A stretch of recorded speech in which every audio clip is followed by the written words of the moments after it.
Hello friends, आपका स्वागत है हमारे यूट्यूब चैनल ज्ञान प्रतिभा में। छात्रों, आज का जो हमारा वीडियो है वो कक्षा 12 यूपी बोर्ड के छात्रों में हिंदी काव्य खंड में आधारित सुमित्रा नंदन पंत जी द्वारा रचित नौका विहार नामक पाठ से है। तो छात्रों, आज हम आपको नौका विहार के कुछ जो महत्वपूर्ण पद्यांश हैं उनके बारे में आज हमको पढ़ाएंगे। तो आइए देखते हैं नौका विहार का जो हमारा पद्यांश है उसको हम पढ़ते हैं। तो कहा गया है, शांत स्निग्ध ज्योत्सना उज्ज्वल, आपलक अनंत नीरो भूतल, सैकत सैया पर दुग्ध धवल, तनवंगी गंगा ग्रीष्म बिरल। लेटी है श्रांत क्लांत निश्चल, तापस बाला गंगा निर्मल, शशिमुख से दीपित मृदु करतल। लहरे उड़ पर कोमल कंतुल, गोरे अंगों पर शिहर शिहर, लहलाता तार तरल सुंदर। चंचल अंचल सा नीलांबर, साड़ी की शुकुरन सी जिस पर शशि की रेशमी विभा से भर, सिमटी है वर्तुल मृदुल रहल। तो पहले हम इतना बेटा देख लेते हैं गद्यांश की क्या कहा गया है। तो सबसे पहले आपको पता ही होगा कि गद्यांश का व्याख्या करने से पहले, उसका अर्थ लिखने से पहले उसका आपको संदर्भ लिखना होता है, फिर प्रसंग लिखना होता है, फिर आपको व्याख्या करनी होती है। तो छात्रों, सबसे पहले हम संदर्भ समझ लेते हैं कि क्या लिखना है। तो आप संदर्भ में लिख सकते हैं कि प्रस्तुत पद्यांश हमारी पाठ्य पुस्तक हिंदी काव्य खंड के सुमित्रा नंदन पंत द्वारा रचित काव्य ग्रंथ गुंजन के नौका विहार नामक शीर्षक से कृत है। तो ये तो हमारा क्या हो गया, संदर्भ हो गया। फिर इसके बाद हम क्या लिखते हैं, प्रसंग लिखते हैं। तो प्रसंग क्या होता है कि जो ये पूरा गद्यांश होता है इसमें किस चीज़ का वर्णन किया गया है उसके बारे में आपको लिखना होता है। तो प्रस्तुत जो पद्यांश है अर्थात इसको हम कविता के रूप में ले लें तो इसमें पंत जी ने चांदनी रात में जो अपनी मित्र मंडली के साथ जो गंगा में किया गया जो नौका विहार है उसका उन्होंने वर्णन किया है। तो आइए अब देखते हैं कि इसकी व्याख्या क्या होगी। तो कहा गया है, शांत स्निग्ध ज्योत्सना उज्ज्वल, आप पलक अनंत नीरो भूतल। अर्थात कवि कहते हैं कि चारों ओर शांत स्निग्ध और जो उज्ज्वल चांदनी है वो छिटकी हुई, ज्योत्सना उज्ज्वल जो उज्ज्वल चांदनी है वो छिटकी हुई। क्या है कि चारों ओर शांत स्निग्ध और उज्ज्वल चांदनी जो है वो फैली हुई है। आप पलक अनंत नीरो भूतल, और कहते हैं आकाश जो है टकटकी बांधे नीतल अर्थात भूतल की ओर देख रहा है। अर्थात जो पृथ्वी कहते हैं जो आकाश है वो टकटकी बांधे पृथ्वी की ओर देख रहा है। अर्थात जो पृथ्वी है वह शांत और क्या है, शब्द रहित है। सैकत सैया पर दुग्ध धवल, तावंगी गंगा ग्रीष्म बिरल। और कहते हैं कैसे मनोहर और निशब्द वातावरण में ग्रीष्म के कारण जो मंद छीड़ धारा वाली जो गंगा बालू के बीच बीच में वो क्या है, मंद मंद जो है बहती हुई। क्या कहते हैं कि जो मनोहर निशब्द वातावरण में ग्रीष्म के कारण कहते हैं ग्रीष्म के कारण जो अर्थात गर्मी के कारण जो मंद छीड़ जो गंगा है वो बालू के बीच में जो है वो मंद मंद बहती हुई ऐसी प्रतीत हो रही है। लेटी है शांत क्लांत निश्चल, कि जैसे वह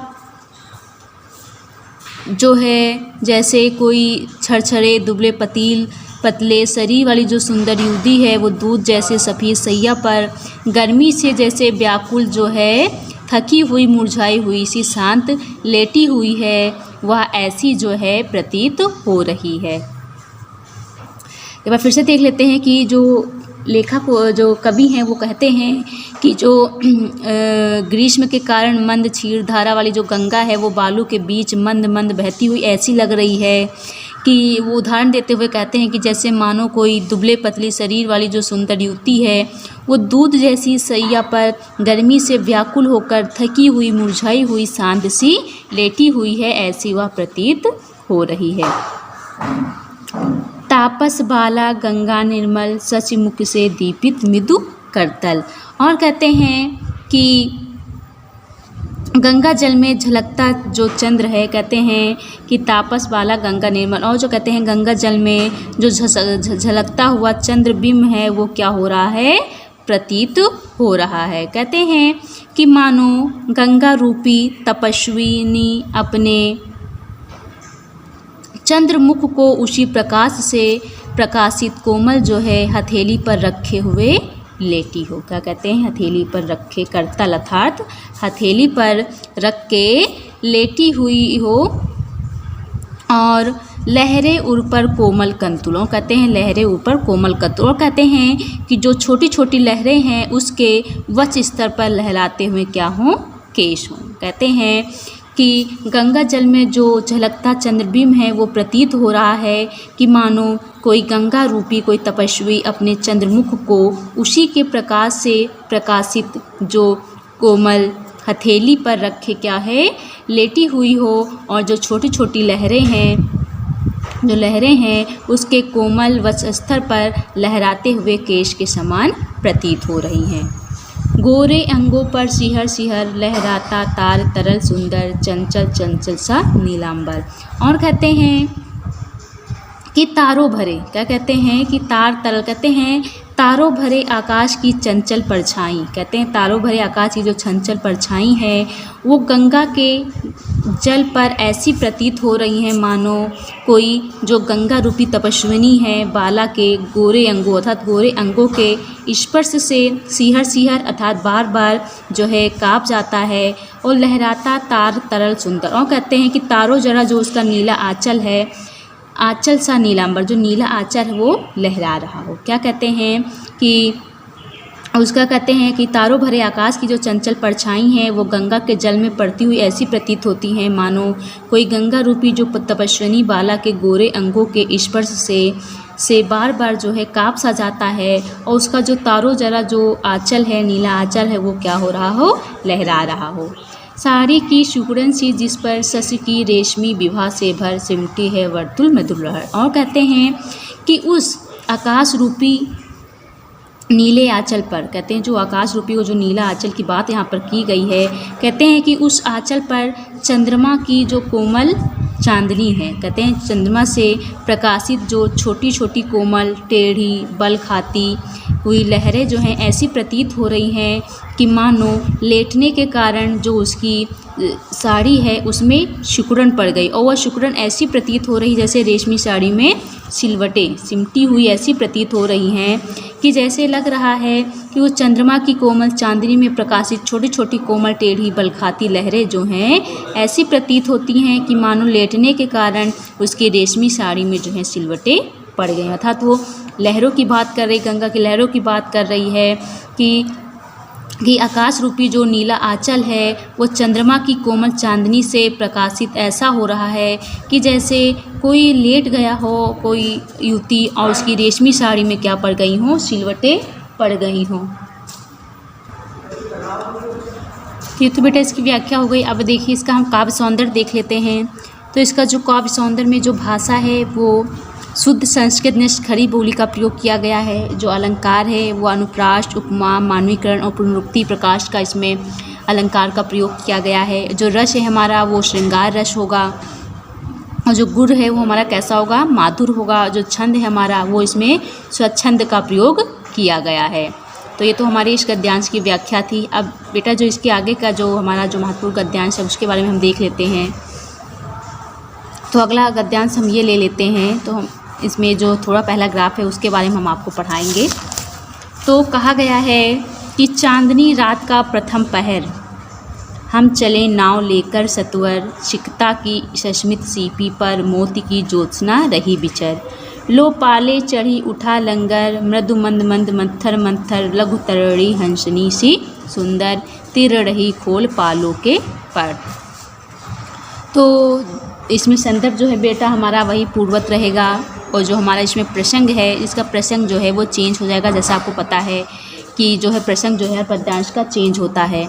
तो कहा गया कि इसमें लेखक ने अर्थात कवि ने चांदनी रात में किए जाने वाले नौका विहार का जो बहुत ही मनोरम चित्रण किया है। तो आइए देखते हैं व्याख्या क्या कहता है। चांदनी रात का प्रथम पहर, हम चले नाव लेकर सत्वर।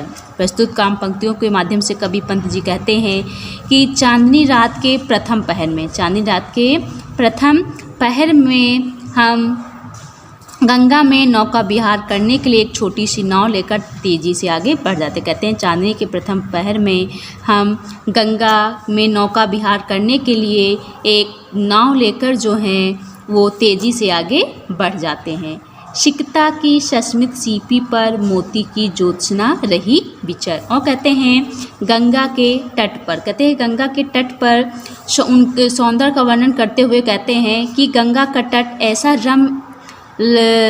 लग रहा है मानो खुली हुई रेतीली सीपी। क्या कहते हैं कि कोई खुली हुई रेतीली जो सीपी है वो चंद्रमा रूपी मोती की चमक जो है यानी जो है चांदनी जो है वो भ्रमण कर रही है। अर्थात वे चंद्रमा की किरणों का वर्णन करते हुए कहते हैं कि मानो जैसे कोई खुली हुई जो रेतीली सीपी पर जो चंद्रमा रूपी जो मोती है यानी जो चांदनी है वो क्या कर रही, भ्रमण कर रही अर्थात घूम रही है। लो पाले चढ़ी उठा लागर। और कहते हैं ऐसे सुंदर वातावरण में गंगा की जो खड़ी नावों की जो पाले हैं वे नौका विहार के लिए ऊपर जो है वो चढ़ गई हैं। लो पाले कहते ऊपर चढ़ गई उठा लंगर, और उन्होंने अपनी जो है लंगर जो है उठा लिए हैं। तात्पर्य यह है कि एक साथ अनेक जो हैं नावें जो हैं नौका विहार के लिए गंगा तट से खुली हुई हैं और लंगर उठते ही छोटी छोटी नावें अपने पाल रूपी पंख खोलकर मृदु मंद मत्थर मंथर रघुतरणी हंसनी शीशुत्तर। और कहते हैं कि लंगर उठते ही छोटी छोटी जो नावें हैं वो अपने पाल रूपी जो पंख हैं उनको खोलकर सुंदर सुंदर जो हंसनियों हैं के समान जो हैं वो मृदु मंद मंद अर्थात धीमी धीमी गति में गंगा में क्या करने लगी हैं, तैरने लगी हैं।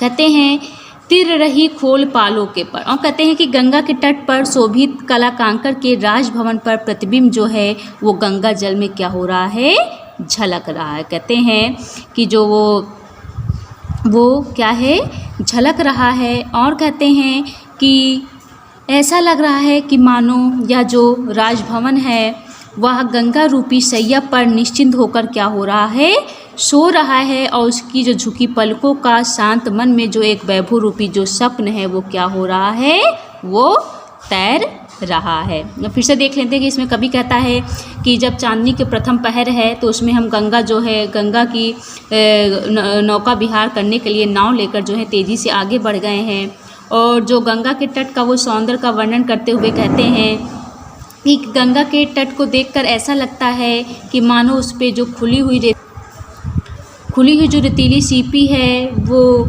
चमक रही है, अर्थात उसके देखकर लग रहा कि चांदनी जो है भ्रमण कर रही है। और कहते हैं कि ऐसे सुंदर वातावरण में गंगा की जो खड़ी नावें हैं वो नौका विहार के लिए जो है ऊपर चढ़ गई हैं, अर्थात एक साथ अनेक नावें जो हैं नौका विहार के लिए गंगा तट से खुली हैं, और लंगर उठते ही जो छोटी छोटी नावें हैं वो अपने पाल रूपी पंख खोलकर सुंदर हंसनियों के समान जो हैं धीमी धीमी गति से गंगा में क्या कर रही हैं, तैरने लगी हैं। और गंगा के तट पर शोभित कलाकार के राजभवन पर प्रतिबिंब जो गंगा जल में वो क्या कर रहा है, वो झलक रहा है। क्या कहते हैं कि निश्चित जल के शुचि दर्पण पर बिंबित हो रजत पुल्लिन निर्भर। और कहते हैं कि जो गंगा के तट पर शोभित जो कलाकार है कि राजभवन का जो दर्पण जो प्रतिबिंब है वो गंगा जल में क्या हो रहा है, वो झलक रहा है। दूरे ऊंचे लागत क्षणभर। और कहते हैं कि मानो वह राजभवन जो है गंगा रूपी जल रूपी जो सैया पर निश्चिंत होकर जो क्या है वो सो रहा है, और उसकी झुकी पलकें जो हैं, कहते हैं उसकी जो झुकी पलकें हैं वो शांत मन में वैभव रूपी जो स्वप्न है वो तैर रहे हैं। क्या कहते हैं, पलकों पर वैभव स्वप्न सघन। और कहते हैं कि क्या उसकी जो झुकी पलकों के स्वप्न जो शांत मन में जो वैभव रूपी स्वप्न है वो क्या कर रहे हैं, तैर रहे हैं।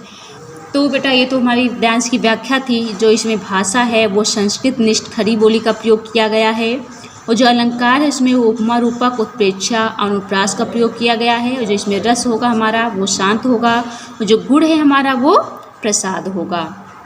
तो आज के वीडियो में बेटा इतना ही। इसके आगे के हमारे जो कुछ महत्वपूर्ण पद्यांश रह गए हैं नौका विहार के वो आपको हम अगले वीडियो में पढ़ाएंगे। धन्यवाद।